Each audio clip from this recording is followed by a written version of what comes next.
Thank you for Patreon now for donating to the Patreon. Hey guys, Ezel back with Card 5 Vanguard, Ezel and Vanity, weekly videos. Pick a joy, don't like, comment, subscribe, and let's watch sorry. This time we are covering more reveals from Lyrical Monasteros. In fact, we actually have the last few reveals because later tomorrow, or pretty much early tomorrow, or AK for me at the end of this video, we are going to end up having the Prism reveals, which pretty much marks the end of the Lyrical Monasteros set. So let's go get this start, shall we see what we got, because honestly, I'm kind of sad to say goodbye to these cards. I didn't want to say goodbye. I didn't want them in the first place just because I didn't want to deal with more reveals, but now I actually really enjoyed doing the reveals for this set, and I'm actually going to cry now that it's over. Anyways, first we have our Great One Boost 5k Shield, AK base, in search of Speciality Suite Mildred. Auto Rearguard Circle at the end of the battle that she boosted. If you played a magazine order during this turn, you can, and you have three more units with different grades, you may put this card to soul to draw a card.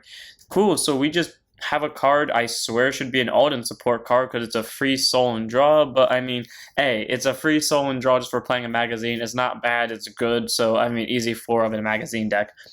Then we have the Desire to Create Spring's 4th Cerebell, Great 5k Shield, 10k base, auto when placed on the rearguard circle. If you have Vanguard with Kyoka in its card name, you may have this unit get plus grade 1 until end of turn, so it basically becomes a grade 3, and then auto rearguard at the beginning of this unit attacked. If you played a magazine order during this turn, you can play her to soul to choose one of your units, again plus 5k for the turn. Cool. I don't remember Kyoka too well, but I believe her deck had the restander that maybe cost either 2 Soul Blasts, I'm assuming because we got 2 support cards at Soul Charge, or cost 1 Soul Blast, but at that point I'm questioning what also took up soul if we have 2 support cards that go to soul. But being able to give any one unit, probably the restander, plus 5 or the Vanguard if you wanted to, is nice, and not to mention the fact that they combo really well with each other, and this one can also get you a draw. She may not be a 4 of, maybe a 2 of or 3 of, but definitely a 4 of here in Mildred.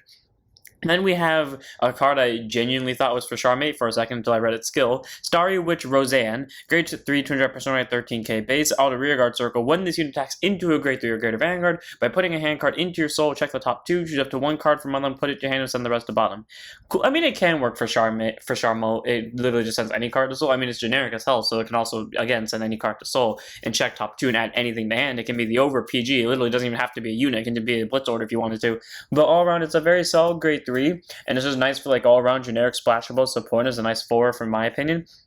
Then, of course, we have Shiny Decorations Ellis, grade 3 200% 13k base. This is what made me realize this wasn't for Charmel, actually. Auto, when she is placed on the rearguard circle from the hand, if you have Vanguard Leaflet in its card name, choose one of your grade 2 or greater unit cards from the hand with a different card name from her and call it to back or rearguard circle, and it gets boost for that turn. And then if you call it, perform one of the following. If it's your main phase, you draw a card, and if it's your battle phase, she gives 10k power for the turn.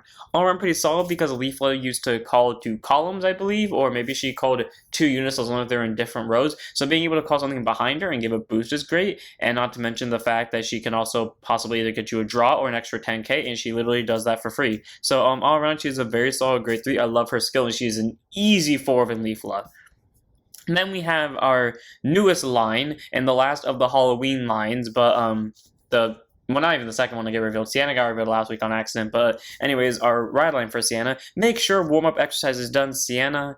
Man, I can tell I would have really liked this card if it wasn't for the back on the head. Anyways, grade 0 boost 5k shield, 6k base, auto red upon you win second draw card, standard star, nuts pass just a free draw if you win second. Then, of course, we have relying on snakes when lost Sienna. I now understand that because I'm now saying those are snakes. Auto Van. Is that Ura's outfit? No. Okay, is that Ura's outfit though? Like, that looks like Ura's outfit.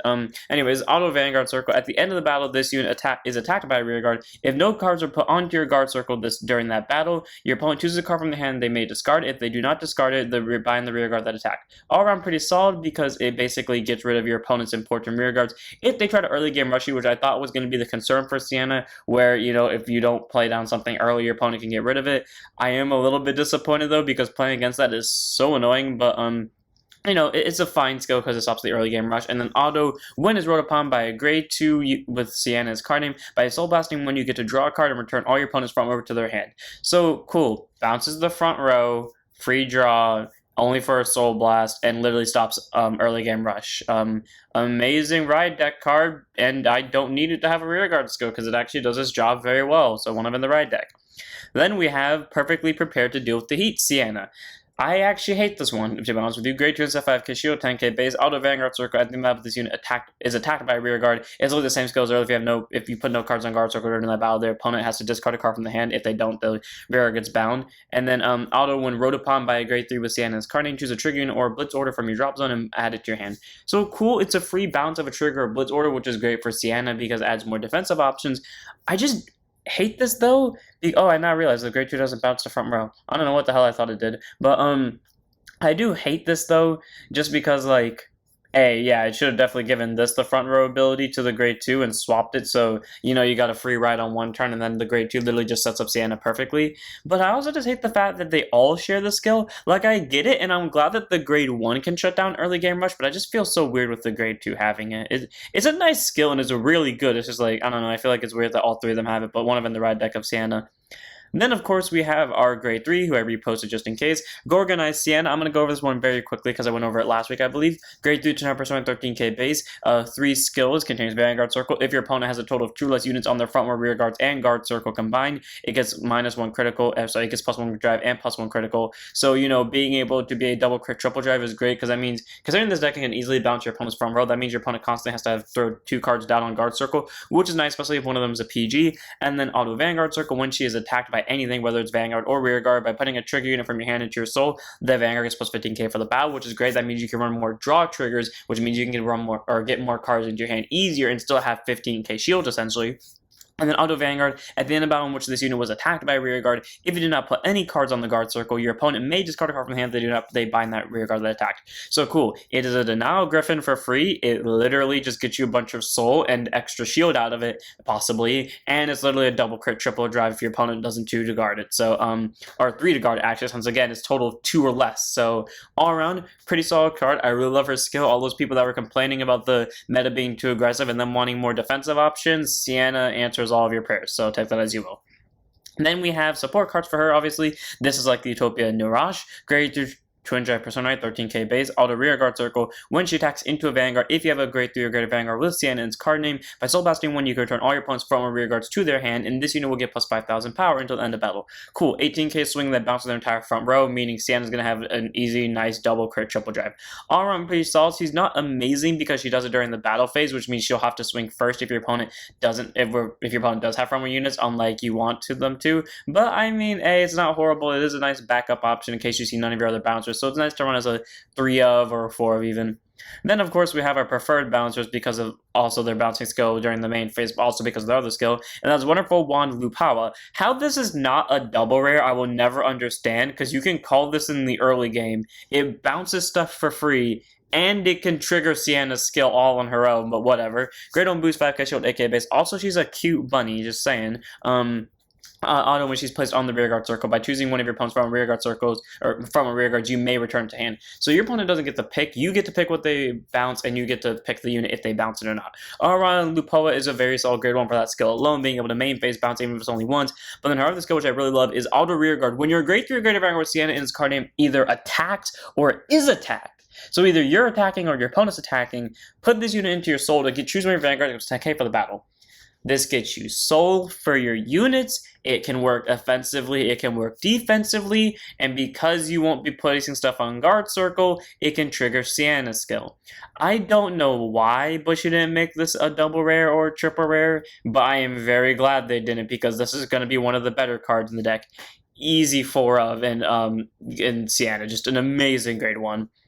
Then we have Lavish Runner Giano, grade 2 instead 5k shield, 10k base. Okay, I don't like her art, mainly because there's no moon, but I do love the colors and the vibrance it brings to it. Anyways, act rear guard circle once per turn. If you have a grade 3 or greater Vanguard of Sienna's card name, by soul blasting one, you get to choose one of your opponent's front or rear guards and return it to the hand. And if you soul blast a trigger for this cost, choose one of your Vanguards, and that and this unit both get plus 10k power for that battle. So, for that turn, I mean. So all around pretty solid. It's a simple soul blast to bounce a rear guard to the hand, which is great, but then if you blast out a trigger, both her and the Vanguard plus 10k, and when you have a double critical triple drive Vanguard with 23k base at the least, swinging at your opponent, it's all around pretty solid, especially because the opponent doesn't have to be a grade 3 for this, only you have to be a grade 3. All around, very solid card. I love her skill a lot. I think she's great for the deck, easy 4 of. Then we have, I think, the reason why This one over here is not a double rare or triple rare. Again, I feel like this thing deserves to be a double rare, triple rare, but I'm not going to complain about it being a rare. That means easy access to it. Anyways, and that is Jacko Parade Terrates. I probably said that wrong, but I don't care. Great Genesis 5k shield, 10k base. Auto, when she is placed on rear guard circle, choose one of your opponent's frontline rear guards and you may return it to the hand. And then auto rear guard when she attacks a vanguard. If you have Vanguard Sienna, its card name. Counter boss one is she gets plus 5k power on the battle for each of your opponent's open front rear guards. If it's 10 or more, she get you draw. So all around pretty solid. She's a 20k swing, possibly with a free draw on top of that, and she can bounce rear guards. And she is quite literally the only card in this deck that costs CB. Like, straight up. In my version of the deck, I have one other card that costs CB, and yeah, you pretty much run into no CB problems, and thanks to her skill over here, you run into no soul problems unless you somehow don't see triggers the entire game. Like, all around, this deck works well, and I love playing it. It's interesting, it's got a lot of free bounce, it makes guarding a lot harder, and you just have to kill them before they get to kill you. And tokens work best against it because it doesn't matter if they get bound or not. So 4 of Tetris, just a very, or not Tetris, Terra Test, get very good grade 2. Bounces stuff, numbers, draws, let's not talk about it. Then, of course, we have our new line information. So like how we already got the night line from last week, who I forgot to mention, apparently can, and I quote, ride its horse, combine with its horse to transform into a grade 4, end quote. So the Night Line's going to have a grade 4 to my understanding, or at least has access to one in Youthquake. Don't spoil it for people that haven't read it yet, or in case you don't care. But this week we're getting another new line, and that is, no, not this week, but we have information on one, and that is New Dragon Empire Ride Line, Zedo Lance. So everyone thinks this is a buddy fight card. I do not disagree in any way, shape, or form. That is a straight up... That looks so much like a Dragon Mode card. I forgot what his name is. It's a Crimson Battle. No, it's not a Crimson Battler. It's, frick, I forgot what his name is. I know what it is, though. It came out summertime during Ace, or, like, right before Ace. I know what it is, and I've seen it for the life of me. Anyways, our line is the Zeto Lance. We have the Grade 0 Apprentice Blacksmith Zeto Lance, Hopeful Blacksmith Zeto Lance, and Ironsmith Dragon Zeto Lance. A lot of people say this looks like a natural transgression into the line, and then we get Ironsmith Dragon King, who is just decked out in war gear. And my argument is, I mean, if you serve making armor a long time enough, you're obviously going to make armor for yourself, wear it, and then go beat the shit out of people. So that seems like a natural progression of things for me. And then we have Seabed Sorcery Partris, Great Turns to 5k shield, 10k base, act rear guard. If your opponent has no front rear guards, by counterboxing 1 and putting this unit into your soul, choose a blitz order from your drop zone and add it to your hand. Cool. This is a nice addition to this deck, but we get enough soul charging as is, and to be fair, the deck doesn't need blitz orders. Just saying. I run blitz orders in mine, but that's literally because of spacing, not by choice. So, I mean, yeah, take that as you will. It's okay card if you want to run it for like a 2 over 3 of, but I'd rather save my CB for the order I run for that cost CB and this one right here. And we have our last reveals for today. First up, we have Cat Touch Songwritch Melee, grade 0 boost, 5k shield, 6k base, auto roll upon for 1 second draw card. It is the standard starter. There's nothing too special about it. There's literally nothing else I can say about this card outside of it's the thing that leads into the Prism line. First up, we have Abyss String Sandra's Marionette. Am I right? Grade 1 boost, 5k shield, 8k base. Auto when she is rode upon by ISMatic Sunstress Rolita. Look at the top 7 cards of your deck. Choose the 1 card of Prism in its card name. Reveal it, add it to your hand, and you shuffle your deck. And if you do not reveal a card, you may call this card to rear card instead. And if you do, you soul charge 1. All around pretty solid because the top 7 for a free Prism card, which is your deck's main gimmick, or just cards with that in its name. And if you don't hit something, it's a free rear guard call and a soul charge.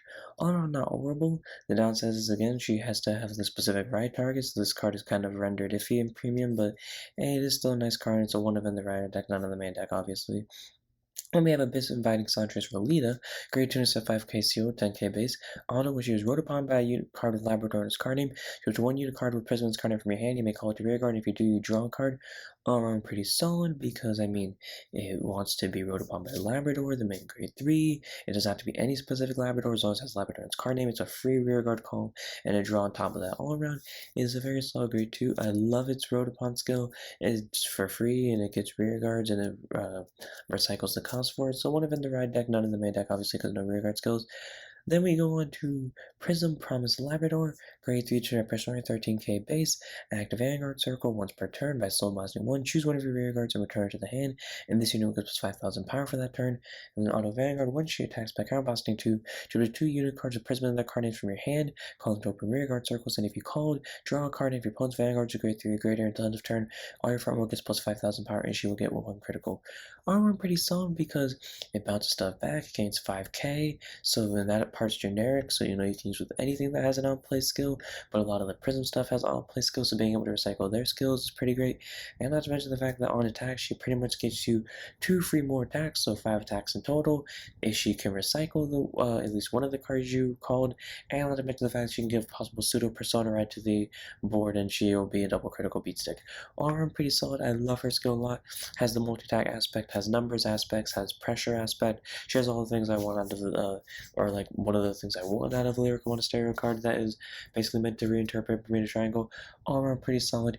Easy, nice 4 of grade 3 for me. Then, of course, we have Prism Promise They Let, grade 1 boost 5k shield, aka base, auto rear guard, when she's placed on the rear guard circle from your hand or put on guard circle from your hand. If you Vanguard Labrador in its card name, she gets 5,000 power, 5k shield. Okay, armor pretty solid, she's 13k base or 10k shield the moment she's placed, for the rest of the turn at least. And then auto when she's returned to hand from rear guard circle. If you have Vanguard Labrador in its card name, you may soul charge 1, then if you do not counter charge this turn, counter charge 1.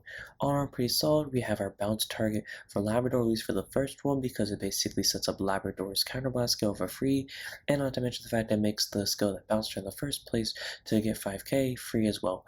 Armor pretty solid, it's a nice extra guard unit, it's a nice extra boosting / swinging unit. It helped remind me that Quintet walls used to exist and that I wish she would bring them back, but all around, very solid grade 1. I think it's a great card for the Labrador deck in general, or technically it's Labrador, but Prism in general, so 4 of.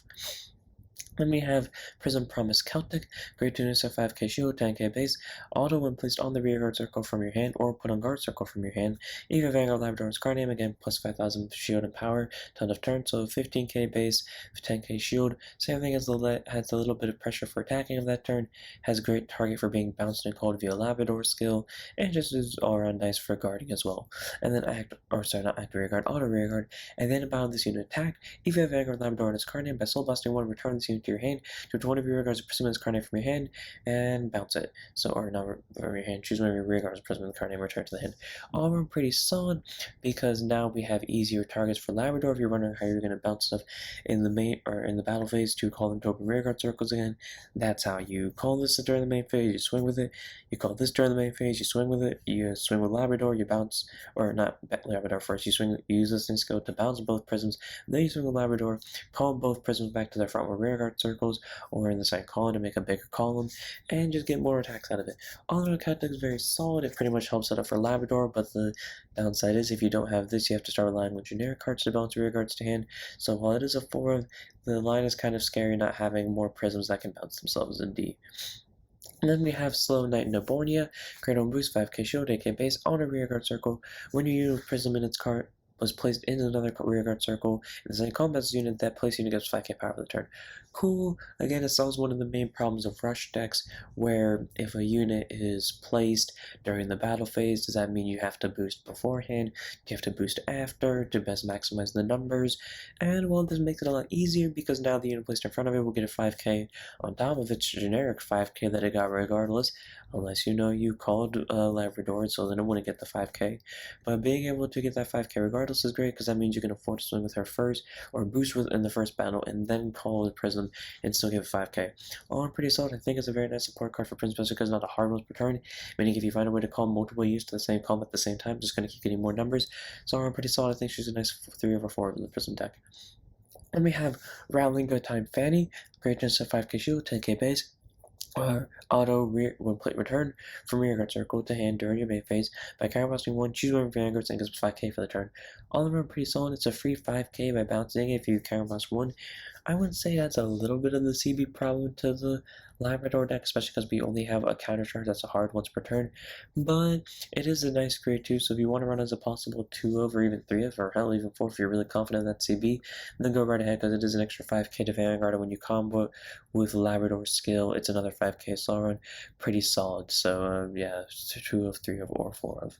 And then we had one more double rare, but the place I get this from didn't reveal it for some reason, and I'm not about to go let Google Translate as go. So if we get it by the time this goes up, I'll comment it. If we don't, then I'll comment it when I wake up, hopefully. So I'll see you on the next one. Don't forget to like, comment, subscribe, join us on Twitch, and I'll see you all then. Don't forget to set up your Vanguards.